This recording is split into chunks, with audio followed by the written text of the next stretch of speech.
hello everyone welcome to study powerful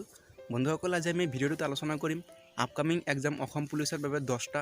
Bharat বুৰঞ্জী আৰু অসম বুৰঞ্জী মিলাই মোট সিলেক্টেড এমসিকিউজ আশা কৰো আপোনালোকে ভিডিওটোৰ জৰিয়তে কিছু অলপ সহায় হ'ব পাৰিব যদি ভিডিওটো ভাল পায় প্লিজ এটা লাইক কৰিবলৈ নাপাহৰিব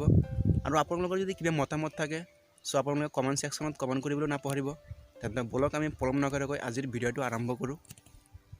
হয় আজি আমাৰ প্ৰথমটো প্ৰশ্ন হৈছে তলৰ কোনটো গ্ৰহ ৰাতিৰ আকাশত খবতকৈ উজ্জ্বল দেখা যায় হয় সময় আৰম্ভ হৈছে 5 সেকেন্ড হয় ৰাইট অপচন হ'ব অপচন নম্বৰ বি শুক্ৰ গ্ৰহক ৰাতিৰ আকাশত খবতকৈ উজ্জ্বল দেখা যায় so option B is the right option হ'ব মনত ৰাখিব কোৱেশ্চন নম্বৰ 2 অসম আক্ৰমণ কৰা প্ৰথম তুৰ্কী সেনাপতি কোন আছিল সময় আৰম্ভ হৈছে 5 সেকেন্ড হয় ৰাইট অপচন হ'ব option number C Mohammad bin Bakhtiyar Assam আক্ৰমণ কৰা প্ৰথম তুৰ্কী সেনাপতি আছিল Mohammad bin Bakhtiyar option C is the right option হ'ব কোৱেশ্চন নম্বৰ 3 তলৰ কোনটো সৌৰজগতৰ সদস্য নহয় হয় সময় আৰম্ভ হৈছে হয় ইয়াৰ কাৰেক্ট অপচন হ'ব অপচন নম্বৰ সি তাৰকাপুঞ্জ আৰু বাকি কেইটা সৌৰজগতৰ সদস্য হয় so option C is the right option হ'ব মনত ৰাখিব কোৱেশ্চন নম্বৰ 4 সৌৰজগতৰ আটাইতকৈ বৃহত্তম গ্ৰহ কোনটো হয় সময় আৰম্ভ হৈছে 5 সেকেন্ড হয় ইয়াৰ কাৰেক্ট অপচন হ'ব অপচন নম্বৰ এ বৃহস্পতি যাক আমি জুপিটাৰ বুলি জানো আৰু লগতে মনত ৰাখিব সৌৰজগতৰ আটাইতকৈ ক্ষুদ্ৰতম গ্ৰহ হৈছে মাৰ্কুৰী বহুত ইম্পৰ্টেন্ট প্ৰশ্ন হয় কোৱেশ্চন নম্বৰ 5 সৌৰজগতৰ আটাইতকৈ ক্ষুদ্ৰতম গ্ৰহ কোনটো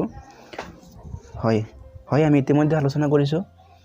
আপোনালোকে কমেন্ট সেকশনত কমেন্ট কৰি জনাব I am waiting for your answer I hope আপোনালোকে উত্তৰটো কমেন্ট সেকশনত কমেন্ট কৰি জনাইছে সো আমি পৰৱৰ্তী প্ৰশ্নটো লৈ যাম হয় পৰৱৰ্তী প্ৰশ্নটো হৈছে সন্ধ্যা তাৰা হিচাপে তলৰ কোনটো গ্ৰহক জনা যায় হয় ইয়াৰ ৰাইট অপচন হ'ব অপচন নম্বৰ বি শুক্ৰ গ্ৰহক সন্ধ্যা তাৰা হিচাপে জনা যায় so option B is the right option মনত ৰাখিব কোৱেশ্চন নম্বৰ 7 আমাৰ পৰা সূৰ্যটোৰ দূৰত্ব কিমান সময় আৰম্ভ হৈছে 5 সেকেন্ড হয় ইয়াৰ ৰাইট অপচন হ'ব অপচন নম্বৰ সি প্ৰায় 150 নিযুত কিলোমিটাৰ আমাৰ পৰা সূৰ্যটোৰ দূৰত্ব হৈছে প্ৰায় 150 নিযুত কিলোমিটাৰ সো অপচন সি হৈ যাব শুদ্ধ উত্তৰ কোৱেশ্চন নম্বৰ 8 সৌৰজগতৰ কোনটো গ্ৰহ পানীতকৈ পাতল হয় ইয়াৰ কাৰেক্ট অপচন হ'ব অপচন নম্বৰ ডি খনি গ্ৰহ সৌৰজগতৰ 8টা গ্ৰহৰ ভিতৰত আটাইতকৈ পাতল গ্ৰহটো হৈছে খনি so option D is the right option মনত ৰাখিব বহুত ইম্পৰ্টেন্ট প্ৰশ্ন কোৱেশ্চন নম্বৰ 9 হেলিৰ ধূমকেতু শেষবাৰৰ বাবে কিমান চনত দেখা গৈছিল সময় আৰম্ভ হৈছে 5 সেকেন্ড হয় ইয়াৰ ৰাইট অপচন হ'ব অপচন নম্বৰ এ 1986 চনত হেলিৰ ধূমকেতু শেষবাৰৰ বাবে দেখা গৈছিল so option A is the right option হয় আজি আৰু আমাৰ শেষৰ তথা 10 নম্বৰ প্ৰশ্নটো হৈছে এই প্ৰশ্নটো বহুত ইম্পৰ্টেন্ট হয় এটা পূৰ্ণিমাৰ পৰা আন এটা পূৰ্ণিমালৈ আগতে কিমান দিন সময় লাগে হয় অপচন চাইতে দেখা পাইছে আপোনালোকে সো ৰাইট অপচন হ'ব অপচন নম্বৰ বি 29 দিন এটা পূৰ্ণিমাৰ পৰা আন এটা পূৰ্ণিমালৈ আগতে সময় লাগে টোটাল 29 দিন so option B is the right option হ'ব আজি আছিল একেটাই আপকামিং এক্সাম অসম পুলিচৰ বাবে 10টা মোৰ সিলেক্টেড এমসিকিউজ আশা কৰো আপোনালোকে ভিডিওটোৰ জৰিয়তে কিছু অলপ সহায় হ'ব পাৰিছে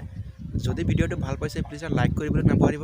আৰু আপোনালোকৰ মতামত কমেন্ট সেকশনত কমেন্ট কৰিবলৈ নাপাহৰিব আজিলৈ বিদায় লৈছো পুনৰ আন এটা নতুন ভিডিওৰ সৈতে লগ পোৱাৰ আশাৰে থ্যাংক ইউ ফৰ ওয়াচিং জয় আই অসম